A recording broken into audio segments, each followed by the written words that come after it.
नमस्कार दोस्तों, स्वागत है हमारे YouTube channel net GRF with Rajesh में। आज हम लोग देखेंगे 2024 में दिसंबर में जो एग्ज़ाम होने वाला जून 2025 में एग्ज़ाम हुआ था उसका प्रीवियस ईयर क्वेश्चन को सॉल्व करेंगे। तो चलिए वीडियो को स्टार्ट करते हैं। वीडियो को पूरा देखेंगे क्योंकि बहुत ऐसे कॉन्सेप्ट हैं जो बार बार रिपीट होते हैं। जिसने भी अगर पीवाईक्यू को अच्छे से पढ़ लेंगे उनका 50% क्वेश्चन बन जाएंगे, क्योंकि ऐसे क्वेश्चन जो हैं बहुत सारे रिपीट हो रहे हैं। तो चलिए वीडियो को स्टार्ट करते हैं। भारतेंदु कालीन किस लेखक ने हिंदी के हित साधन के लिए भाषा संवर्धनी नाम की एक सभा स्थापित की थी? तो हमारा ऑप्शन दिया गया है बाबू तोताराम, पंडित केशवराम भट्ट, पंडित राधाचरण गोस्वामी और पंडित अंबिका दत्त व्यास। तो इसका जो राइट आंसर हो जाएगा वो हमारा ऑप्शन नंबर 3 हो जाएगा, यानी पंडित राधाचरण गोस्वामी जी इसका राइट आंसर हो जाएंगे। इन्होंने हिंदी के प्रचार प्रसार और विकास के लिए भाषा संवर्धनी नामक सभा की स्थापना की थी।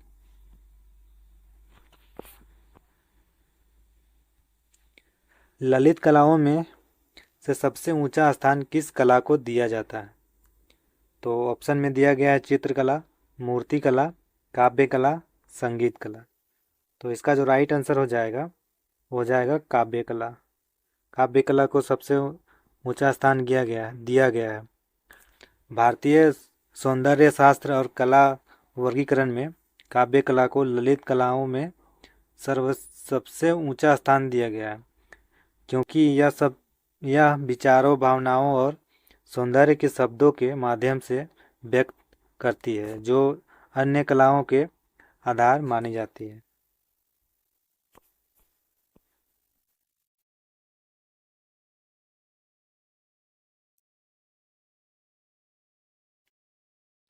सूची वन से सूची 2 का मिलान कीजिए। तो सूची 1 में दिया गया है छायावादी के कवि और सूची 2 में उनका काव्य दिया गया। तो चलिए इसको मिलान करते हैं। तो सूर्यकांत त्रिपाठी निराला, इनका जो प्रमुख काव्य है वो परिमल है, और सुमित्रा नंदन पंत का हो जाएगा पल्लव, और महादेवी वर्मा का हो जाएगा यमहा, जयशंकर प्रसाद जी का हो जाएगा कामायनी। तो इसका जो राइट आंसर हो जाएगा वो हमारा ऑप्शन नंबर 2 हो जाएगा। ये भारतीय साहित्य से पूछा गया है। इसमें भारतीय साहित्य में भक्तिकालीन कवि पूछता है और निर्गुण भक्ति कवि के नाम पूछता है कभी कभी, और सूफीवाद कवि के उनके काव्य पूछता है, जरूर पूछता है। तो भारतीय साहित्य इम्पोर्टेंट रहने वाला है, तो इसको जरूर पढ़िएगा।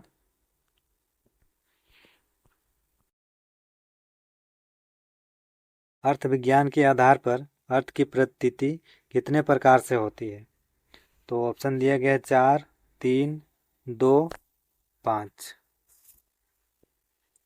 तो इसका जो राइट आंसर हो जाएगा वो 2 प्रकार से होती है।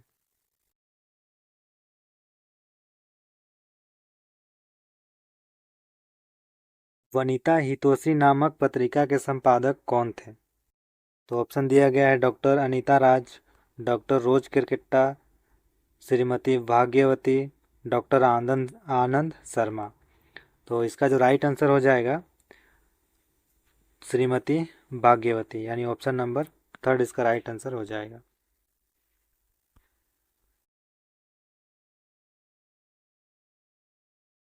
शब्द और अर्थ का सहित भाव काव्य या किसकी युक्ति है? तो ये पूछा गया है, ये परिभाषा किसने दिया है? तो इसका जो राइट आंसर हो जाएगा वो आचार्य मम्मट जी का ये युक्ति है। और आचार्य भरत मुनि जी का प्रमुख ग्रंथ जो है वो नाट्य शास्त्र है। और आचार्य भामा का है काव्य अलंकार। और आचार्य वामन का है काव्य अलंकार सूत्र। और आचार्य ममट जी का है, इनका है काव्य प्रकाश। काव्य प्रकाश।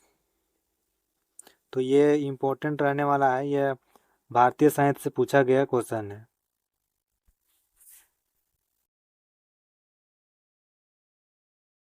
स छ त्र ज्ञ स अक्षरों को किस कुड़ुक व्याकरणवादी ने संयुक्त अक्षर के रूप में माना है? तो इसका ऑप्शन दिया गया है पीसी वैक, डॉक्टर नारायण उरांव और डॉक्टर पीयूष लकड़ा, डॉक्टर निर्मल मिंज। तो इसका जो राइट आंसर हो जाएगा वो डॉक्टर नारायण उरांव हो जाएगा। इन्होंने कुड़ुक भाषा में व्याकरण भी लिखा है, तो इम्पोर्टेंट रहने वाला है डॉक्टर नारायण उरांव। तो इनके बारे में पढ़ लीजिएगा।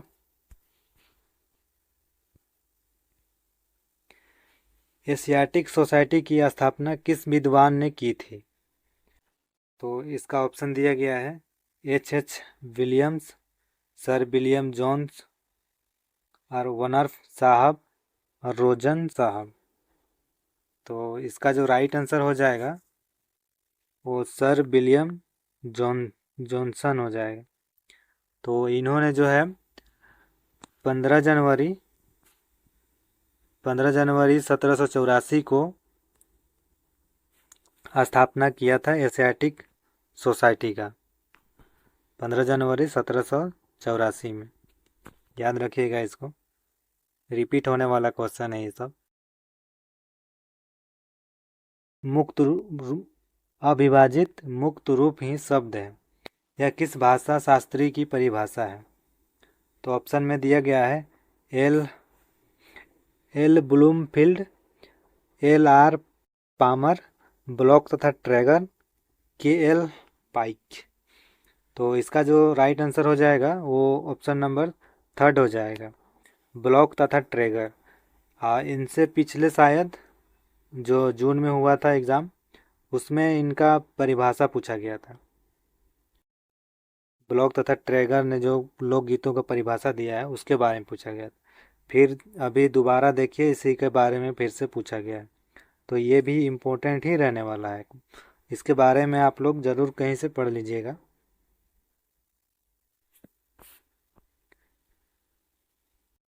झारखंड राज्य के सही क्षेत्रफल की पहचान करें। तो इसका जो राइट आंसर हो जाएगा 79,714 वर्ग, यानी ऑप्शन नंबर 3 हो जाएगा।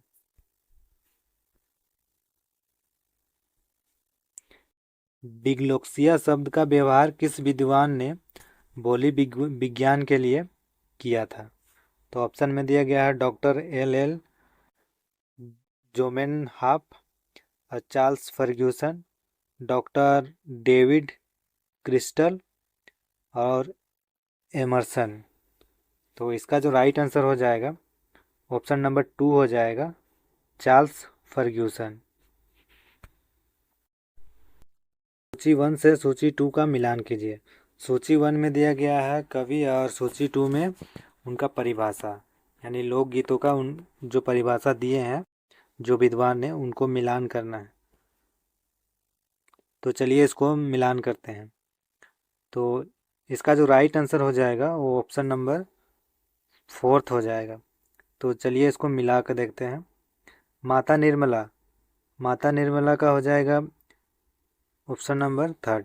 लोकगीत मानव हृदय की प्राकृतिक भावनाओं की तन्मयता की तीव्रतम अवस्था की गति है, जो स्वर और ताल को प्रधानता न देकर लय या धुन प्रदान करती है। यहाँ से ये लाइन इम्पोर्टेंट है। और श्री एस सी मंडल, इसका हो जाएगा ऑप्शन नंबर 4 में चल जाएगा। लोकगीत हमारे जीवन विकास के इतिहास है। कीवर्ड है इतिहास, इसको याद रखिएगा। बाकी अगर कहीं भी पूछा जाएगा इसका परिभाषा तो ऑटोमेटिक याद हो जाएगा। और सी का हो जाएगा डॉक्टर तेज नारायण लाल जी, इसका एक में चला जाएगा। तो ये लोकगीत के लिए लोक गायक अपने लोक में नए नए शब्दों को तलाश कर चित्रित करते हैं जो प्रयोगात्मक होते हैं। कीवर्ड पकड़िएगा, ये चित्रित और नए नए शब्दों का तलाश, ये डॉक्टर तेजलाल नारायण ने परिभाषा दिया है। और शांति अवस्थी, इनका जो हो जाएगा ऑप्शन नंबर 2 में, यानी लोकगीत आदिवासी के ग्रामीण संस्कृति के आंगन में प्रस्फुटित हुआ है। यानी लोकगीत जो है आदिवासी की ग्रामीण संस्कृति के आंगन से ही निकला है, ये कहना चाह रहे शांति अवस्थी जी। तो राइट आंसर हो जाएगा ये सवाल का 4th नंबर।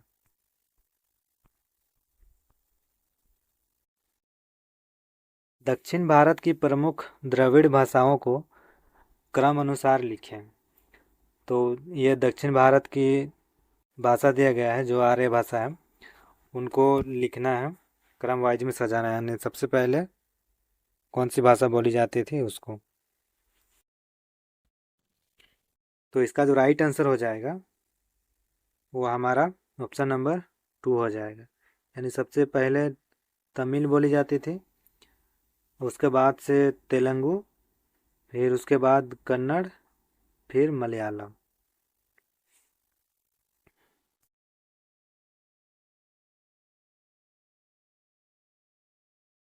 निम्नलिखित में कौन से रस नाट्य शास्त्र में उल्लेखित है। तो ऑप्शन दिया गया है करुण, माधुर्य, भक्ति, हास्य, वात्सल्य। ये जो सारे दिए गए हैं ये सारे रस हैं, लेकिन इसमें पूछा गया है कौन से नाट्य शास्त्र में उल्लेखित है। तो इसका जो राइट आंसर हो जाएगा ए और डी। तो ए और डी, करुण और हास्य, ये दोनों नाट्य शास्त्र में मिलते हैं।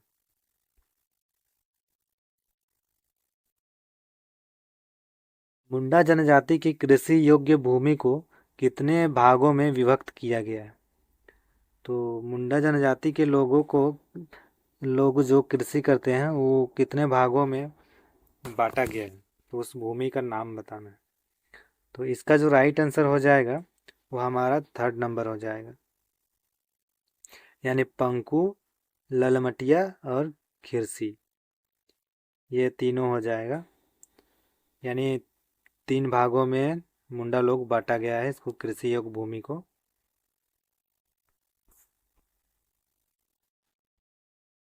राजमहल क्षेत्र में सन 1773 ईस्वी में कौन अंग्रेज मजिस्ट्रेट नियुक्त हुआ था।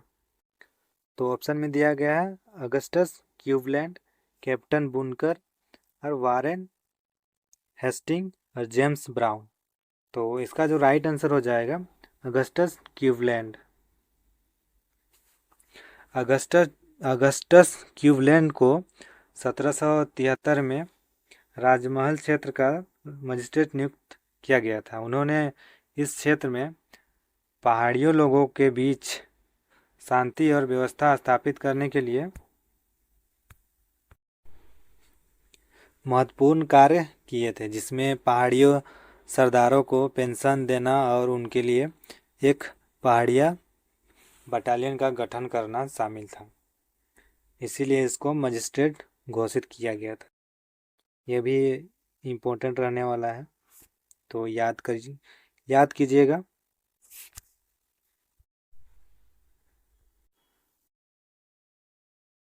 लोद्रो समधी खड़िया कहानी संग्रह की पुस्तक में डॉक्टर रोज क्रिकेटा की कितनी कहानियाँ प्रदर्शित हुई है। तो लोद्रो समधी जो है इसका रोज क्रिकेटा जी का एक कहानी संग्रह है, तो उसमें टोटल कितने कहानियाँ हैं तो उसको बताना है। 7, 5, 7, 8, 10। तो इसमें टोटल जो कहानियाँ हैं वो 8 कहानियाँ हैं। सूची 1 से सूची 2 का मिलान कीजिए। तो सूची 1 में दिया गया है स्थान और सूची 2 में राजवंश, तो इसको मिलान करना है। तो चलिए मिलाते हैं। छोटा नागपुर का हो जाएगा नागवंश, तो ए का हो जाएगा थर्ड, ए का थर्ड एक ही में आ रहा है, फोर्थ इसका राइट आंसर हो जाएगा, फोर्थ नंबर। बाकी को मिला लेते हैं। पंचेत, पंचेत का हो जाएगा गोवंश। पलामू का रक्सेल राज्य और सिंहभूम का सिंह वंश। तो इसका राइट आंसर फोर्थ नंबर हो जाएगा।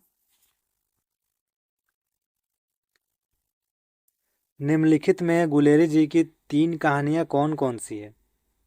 तो गुलेरी जी का यहाँ कहानियाँ पूछा गया है। तो ऑप्शन में दिया गया है गुलाब हार, उसने कहा था, सुखमय जीवन, बूंद का कांटा। तो इसका जो राइट आंसर हो जाएगा वो हमारा ऑप्शन नंबर 2 हो जाएगा। यानी उसने कहा था सुखमय जीवन अब बूंद का कांटा। गुलेरी जी चंद्रधर शर्मा गुलेरी के नाम से प्रसिद्ध है। हिंदी साहित्य के एक प्रमुख लेखक थे। यानी उनकी ये 3 कहानियाँ हिंदी साहित्य में महत्वपूर्ण स्थान रखती है। ये गुलेरी जी का है, इम्पोर्टेंट वाला सवाल है, तो इनको याद रखिएगा तीनों।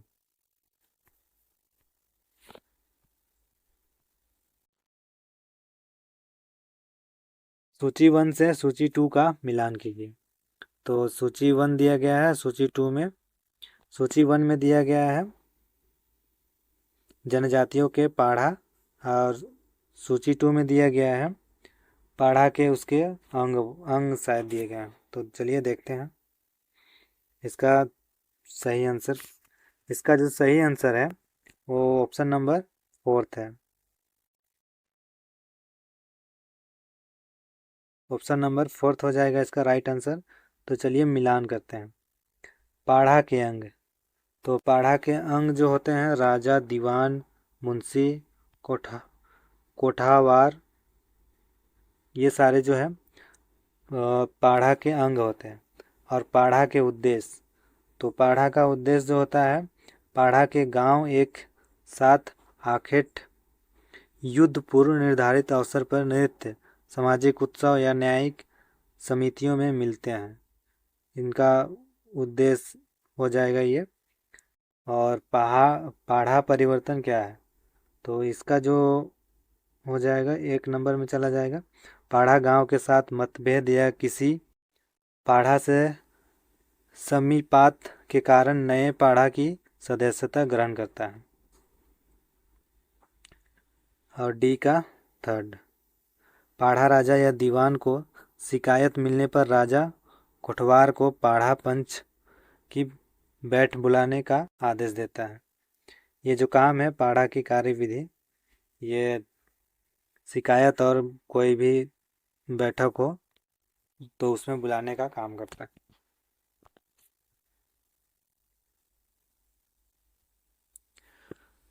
कोड़ा जनजाति के परंपरागत पंचायत व्यवस्था कौन कौन पद होते हैं? तो ऑप्शन दिए गए हैं। महतो सबसे प्रमुख पद है, परमानिक दूसरा पद है, जोग मांझी संदेश वाहक होते हैं, ठाकुर बैठक बुलाते हैं। तो इसका जो राइट आंसर हो जाएगा ए बी सी। तो A B C option number 2 इसका राइट आंसर हो जाएगा। महतो जो है, महतो सबसे प्रमुख पद होता है और परमानिक दूसरा पद है, और जोगा मांझी जो होता है संदेश वाहक होते हैं। निम्नलिखित में से कौन विकल्प सही नहीं है? तो कौन सा विकल्प सही नहीं है उसको बताना है। आदिवासी अपने धर्म की आस्था में जीता है, जिसमें जाति समानता, सामूहिकता और प्रकृति प्रेम झलकता है। आदिवासी संस्कृति एवं प्रकृति में गहरा आत्मीय रिश्ता है। तो सभी आदिवासी संस्कृति से विमुख हो गए हैं। तो इसका जो विकल्प गलत लग रहा है वो ऑप्शन नंबर 4, यानी सभी आदिवासी संस्कृति से विमुख हो गए हैं, ये गलत बात है। तो ये राइट आंसर हो जाएगा इसका।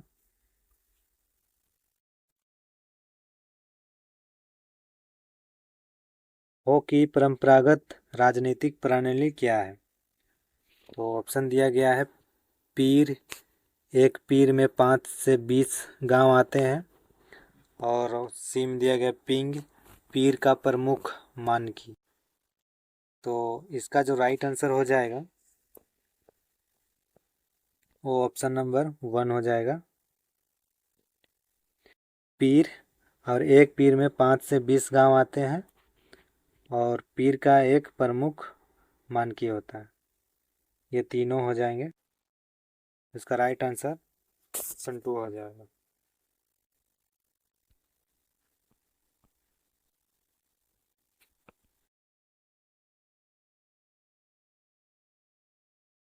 नागवंशी राजाओं की राजधानी कौन कौन थी?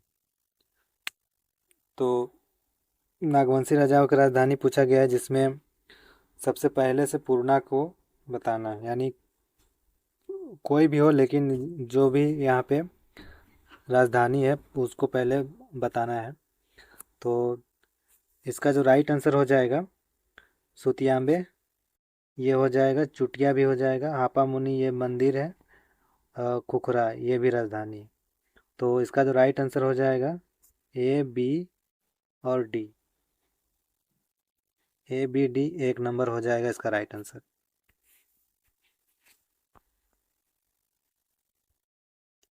आखिरी कलाम पुस्तक किस भाषा में लिखी गई थी?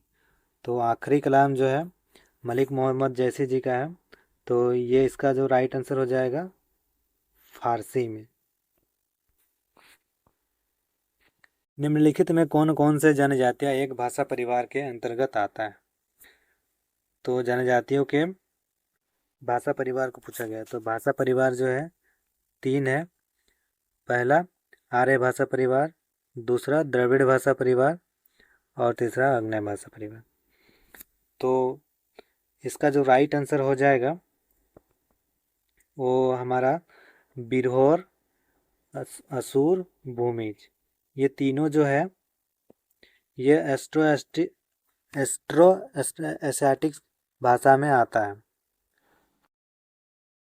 और सोरिया पहाड़िया जो है ये आता है द्रविड़ भाषा परिवार में आता है। तो इसका जो राइट आंसर हो जाएगा ए, बी, सी। ए, बी, सी ऑप्शन नंबर 2 इसका राइट आंसर हो जाएगा।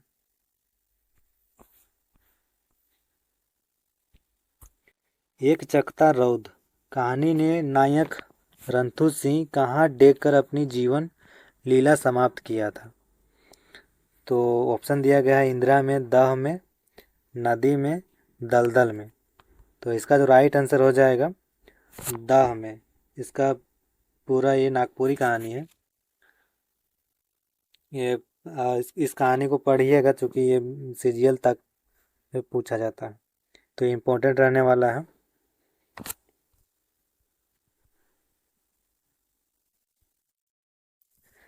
मध्यकालीन कुरमाली कवियों को वरीयता क्रम में सजाएं। तो कुरमाली के कवियों का क्रम वाइज सजाना है। तो ऑप्शन में दिया गया है दुर्योधन दास, बिनंद सिंह, भव पितानंद ओझ और दीना तांती।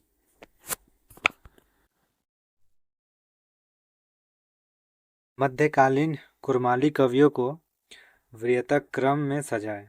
तो ये कुरमाली के कवि दिए गए हैं जो प्राचीन कवि हैं, उनको क्रम में सजाना है, यानी जन्म वर्ष के अनुसार सजाना है।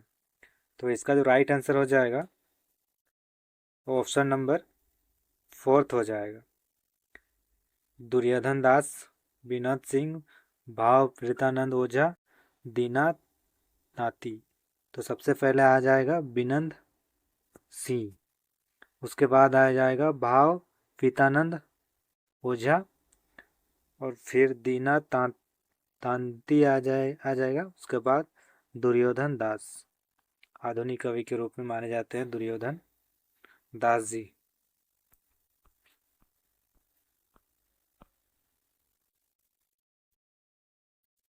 किसी भाषा को सीखने के लिए आवश्यक महत्वपूर्ण कौशलों को ज्ञात करें। यानी कोई भी भाषा को सीखने के लिए कौन कौन से कौशल होने चाहिए उनको पूछा गया है। तो ऑप्शन में दिए गए हैं बोलना, पढ़ना, संपादन, लेखन, सुनना। तो इसका जो सही जवाब हो जाएगा वो ऑप्शन नंबर 2 हो जाएगा।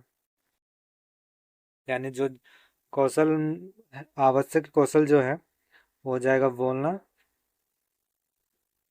पढ़ना और लेखन, फिर सुनना। संपादन तो होता है ये सब सीख लेने के बाद।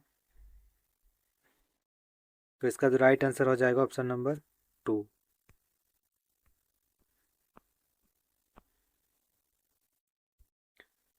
सूची 1 से सूची 2 का मिलान कीजिए।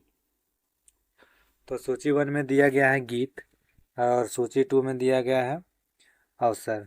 यानी गीत और अवसर किस अवसर पर गाया जाता है। तो ए में दिया गया है डमकच, अंगनई, फगुआ और जदुरा। तो चलिए सबसे आसान तो डमकच है। डमकच जो होता है शादी विवाह के अवसर में होता है, सभी को पता होगा। तो ए का 2 हो जाएगा, ए का 2 एक ही में आ रहा है, इसका राइट आंसर 1 नंबर हो जाएगा। ऐसे मिलान करने वाला क्वेश्चन काफ़ी इजी होता है, अगर एक भी पकड़ लेंगे तो क्वेश्चन आपको बन जाएगा। तो ये थोड़ा आसान हो रहता है ये क्वेश्चन। बाकी देखना पड़ता है, एक कम से कम एक क्वेश्चन आना चाहिए, एक का आना चाहिए, बाकी बन जाएगा। अंगनई, अंगनई जो होता है कर्मा जितिया के अवसर पर होता है। फगुआ जो होता है होली के अवसर पर। जदुरा सरोल, जदुरा जो जदुरा होता है मुंडा भाषा में, सरोल को कहा जाता है जदुरा, और नागपुरी में भी।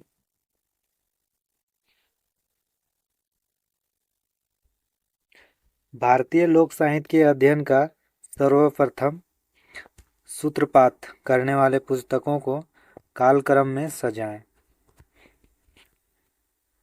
तो इसका ऑप्शन दिया गया है descriptive ethnology of Bengal, Bengali folklore, Bengali folklore for Dinajpur, एल्सन and antiquities of Rajasthan, legends of the Punjab. ये सारे विदेशी विद्वानों के द्वारा लिखा गया है, चूँकि सारे इंग्लिश में है, पढ़ने में भी थोड़ा कठिनाइयाँ होती है। तो इसका जो राइट आंसर हो जाएगा वो हमारा ऑप्शन नंबर 4 हो जाएगा। तो सी हो जाएगा बंगाली फोकलोर फ्रॉम दिनाजपुर। उसके बाद डिस्क्रिप्टिव एथनोलॉजी ऑफ बंगाल और बंगाली फोकलोर, फिर लीजेंड्स ऑफ द पंजाब। तो इसका राइट आंसर 4 नंबर हो जाएगा।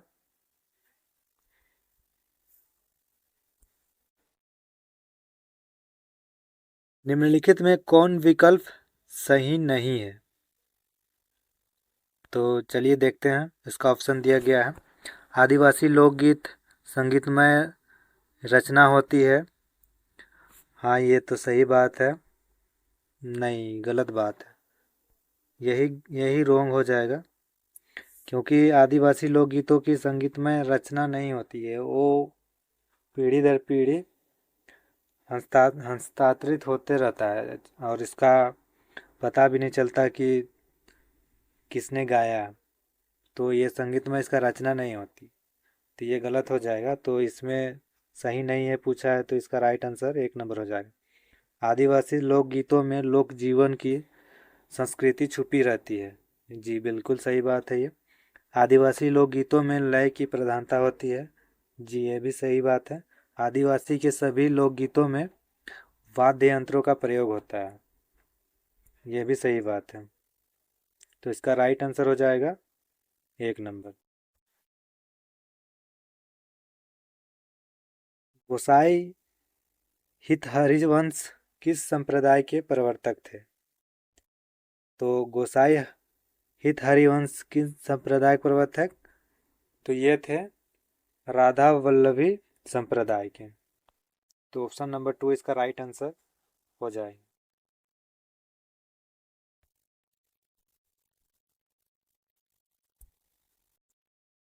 साहित्य लोचन पुस्तक के आधार पर दृश्य काव्य में कौन कौन सी विधाएं आती है?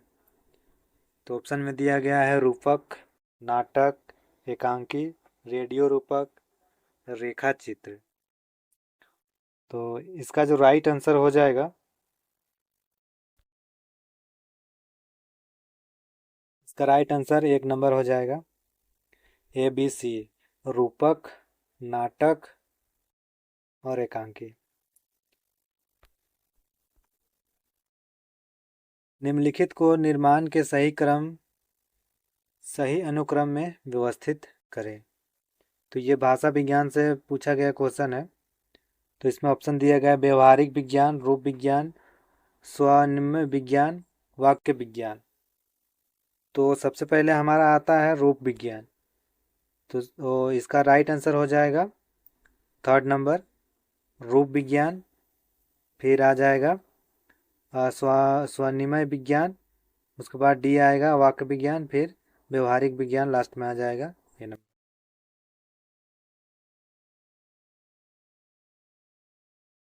भारतीय आदिवासियों की पहचान करें। तो आदिवासी का पहचान करना है, उन लोग का वेशभूषा, रंग ढंग से। तो चलिए देखते हैं ऑप्शन को। कद छोटा, रंग काला, नाक चौड़ी और बाल घुंघरेला होते हैं। हाँ, हाँ, इन आदिवासियों लोग का ये इसी टाइप में होता है। तो इसका राइट आंसर 1 नंबर हो जाएगा। बाकी देख लेते हैं ऑप्शन को। मस्तक चौड़ा, रंग काला पीला, आकृति चिपटी तथा नाक चौड़ी और पसरी हुई। जी ऐसा तो नहीं होता है, रंग काला पीला नीला। वो वो लोग आदिवासी लोग ज़्यादातर ब्लैक, मतलब काला ही होते थे और उनके घुंघरेले बाल ही होते थे। रंग काला, मूछ दाढ़ी कम, कद छोटा, मस्तक लंबा, सिर के बाल घने, नाक खड़ी और चौड़ी होती है। ये भी हमको नहीं लगता ये होगा, ये सब गलत दिया हुआ है। कद लंबा, वर्ण गेहुआ या गोरा, दाढ़ी मूछ, ये तो अंग्रेज टाइप के आदमी लोग को बताया गया है। तो इसका राइट आंसर 1 नंबर हो जाएगा। सूची 1 से सूची 2 का मिलान कीजिए। सूची 1 में दिया गया है जनजाति और सूची 2 में उनके गोत्र। तो चलिए इनको मिलान करते हैं।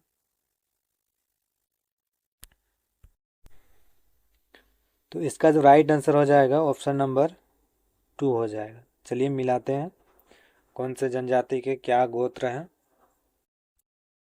तो बिंझिया का जो है नाग, दादुल, काशी, भैरव, कश्यप, कौशिक, अग्निहोत्र, होत्री, ये सारे बिंझिया लोग के गोत्र है। यानी ए का 3rd चला जाएगा। और भथोड़ी जनजाति का जो गोत्र है वो सुल्का, कोक, डाहुक, नाग, पानीपत। और कवर का हो जाएगा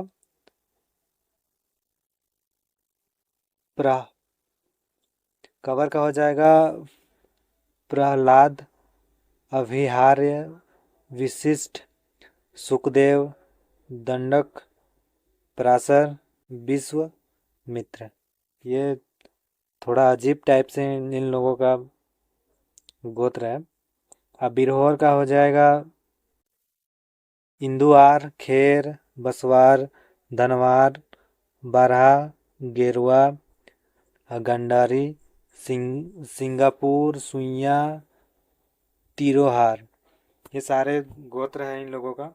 ये सब काफ़ी डिफ़िकल्ट होने वाला है, क्वेश्चन तुक्के से भी नहीं होगा और ये याद भी नहीं हो पाएगा।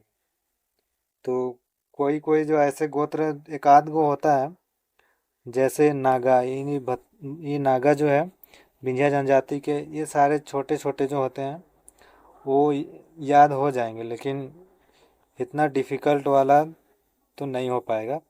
बाकी इस क्वेश्चन को तो खैर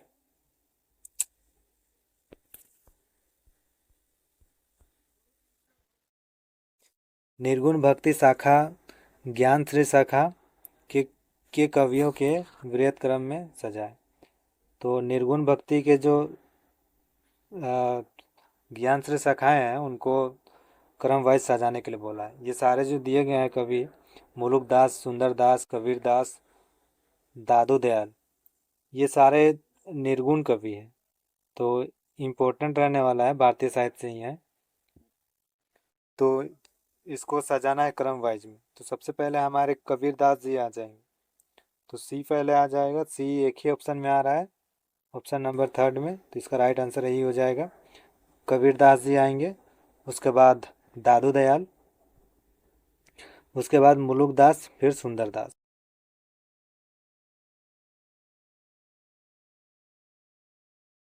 सूची 1 से सूची 2 को मिलान कीजिए। सूची 1 में दिए गए हैं पत्रिकाएं और सूची 2 में भाषा, यानी पत्रिकाएं दिए गए हैं और कौन से भाषा से प्रकाशित होती है वो चीज़ दिया गया है। तो चलिए इसको मिलान करते हैं।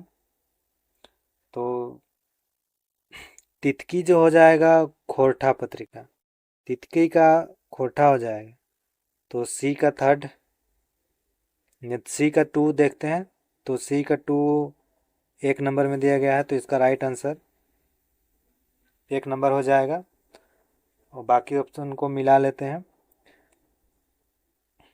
सोंगोम, सोंगोम जो है ये मुंडारी का है। सोंगोम मुंडारी का है। और पमरा, पमरा हो जाएगा नागपुरी। और कुड़ू का हो जाएगा बकपुन। तो इसका राइट आंसर 1 नंबर हो जाएगा।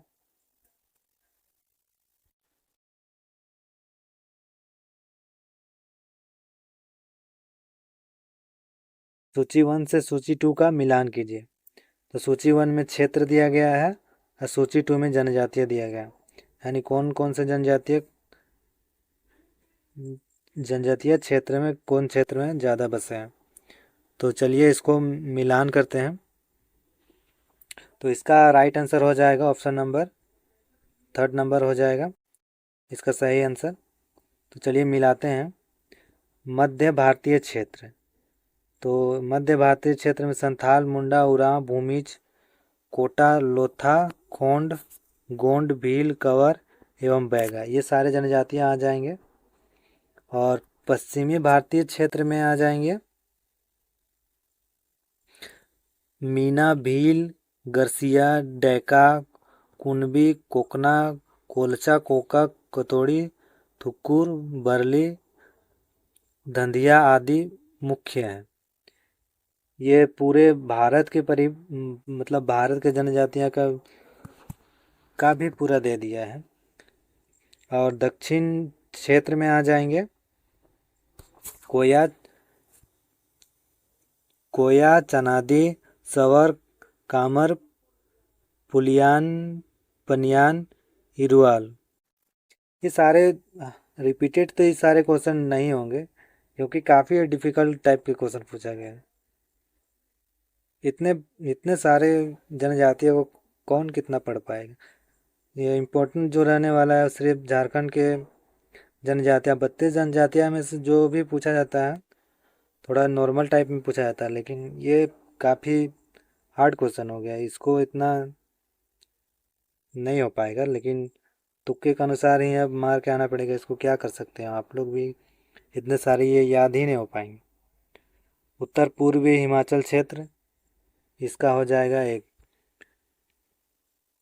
गेलागांग, सिंगफो, टगसप, देवरी, करबी, दिस्मा, मरंग, गारो, जैतिया, खासी, चकमा, लेप्चा, भेटिया, ये सारे जनजातियाँ कहीं एक आप कोई भी विशेष तौर पर पढ़ नहीं पाएंगे, क्योंकि अगर जो भी जानकारी मिलती है ये सारे जनजातियाँ का सिर्फ PYQ में ही मिलेंगे।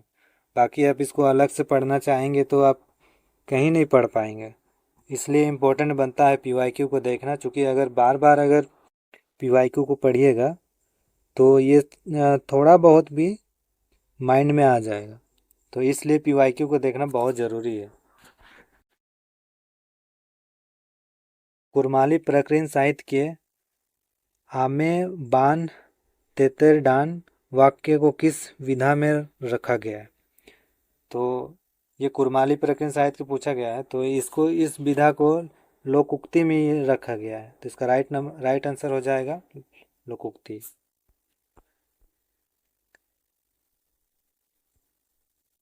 भूमिज जनजाति के कौन कौन से गोत्र हैं? तो ऑप्शन में दिया गया है पत्ती, किल्चू, जेवाल, जेवाला और गोलुचू। तो इसका जो राइट आंसर हो जाएगा ऑप्शन नंबर 3 हो जाएगा। पत्ती, केलचू और गोलचू, ये तीनों हो जाएंगे। तो इसका राइट आंसर 3rd नंबर हो जाएगा। निम्नलिखित में कौन कौन अल्पप्राण व्यंजन है? तो अल्पप्राण व्यंजन को पूछा गया है, तो इसका राइट आंसर हो जाएगा ऑप्शन नंबर 2, यानी क ग। क ग ये अल्पप्राण है, और च झ ये भी अल्पप्राण है, और त ध ये भी अल्पप्राण है। क और घ ये महाप्राण में आ जाएगा, ये भी महाप्राण में आ जाएगा।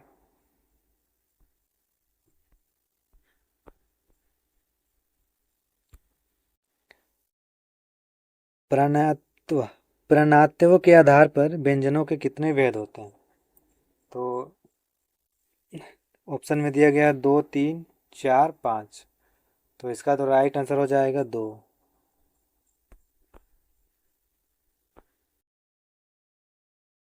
सूची 1 से सूची 2 का मिलान कीजिए। सूची 1 में दिया गया प्रकाशन वर्ष और सूची 2 में पुस्तक दिया गया है। तो चलिए इसका मिलान करते हैं। इसका जो राइट आंसर हो जाएगा वो ऑप्शन नंबर 3rd हो जाएगा।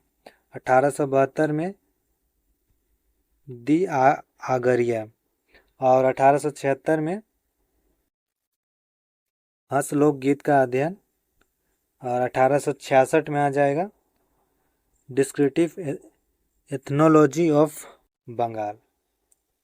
ये क्वेश्चन पहले आया था, बाकी फिर अभी दोबारा से आ गया है। देख लीजिए डिस्क्रिप्टिव एथनोलॉजी ऑफ बंगाल। तो एक ही क्वेश्चन को 2 बार बना चुका है घुमा के। तो यही सारे जो है नंबर बढ़ाने के चांसेस रहता है, क्योंकि एक को जानिएगा तो दूसरा भी अपने आप उसको भी पकड़ लीजिएगा। तो 1940 में दी राजमहल हिलमैन्स सॉन्ग, इसका डी का 1 हो जाएगा। तो राइट आंसर 3rd नंबर हो जाएगा।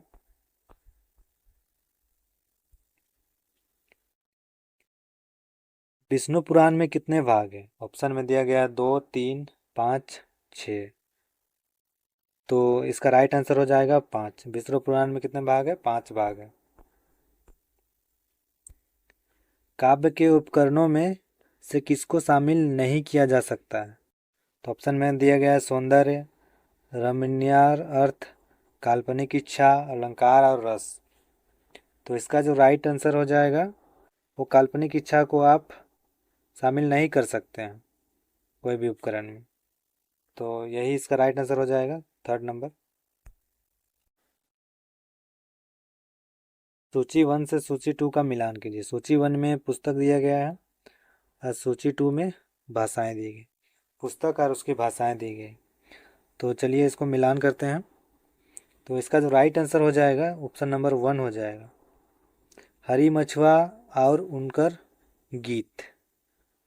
ये पंचपर्गनीय गीत है। और चंदा माला ये हो जाएगा संथाली। और ईटा बाटा नाला बसा ये हो भाषा का हो जाएगा। लोद्रो समधी रोज क्रिकेटा का है, लोद्रो समधी खड़िया।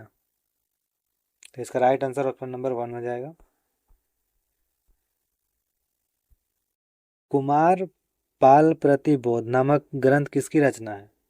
तो ऑप्शन में दिया गया है सोमप्रा भूसिर, हेमचंद्र, गोरखनाथ, आदिनाथ।